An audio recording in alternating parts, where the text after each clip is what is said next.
After Effects Trapcode Particular Smoke. If this guide helpful, don't forget to like and subscribe.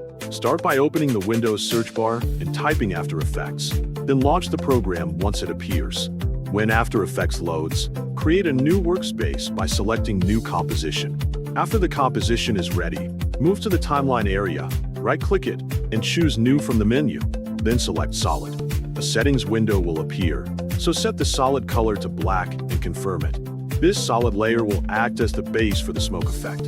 Once the solid is created, go to the Effects and Presets panel and search for Particular.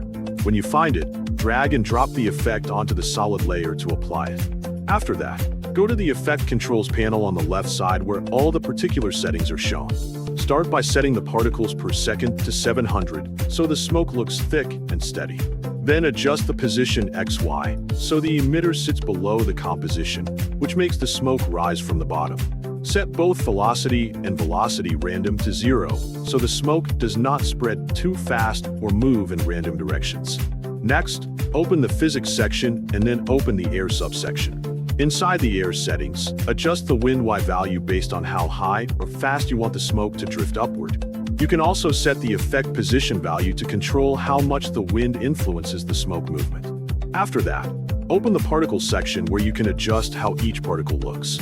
Set the life value to 4 seconds so the smoke fades out naturally. Change the size value to whatever fits the look you want, either soft and thin or thick and heavy. Then change the particle type to Streaklet, which gives smoke a smooth trailing look. Set the opacity to 2 to keep the smoke soft and not too strong. Next, open Opacity Over Life. Open the preset options, select the second preset, and then invert it so the smoke fades in and out smoothly. Now move to Size Over Life, open the presets, and choose the third one. After selecting it, adjust the curve to match the settings that shape the smoke the way you want. This gives the smoke a natural growth and fade. To finish the effect, set the fade and spin value to 2 so the smoke gently rotates as it rises, making the motion look a bit more organic. Once everything looks right, preview the effect and fine-tune any settings if you need to.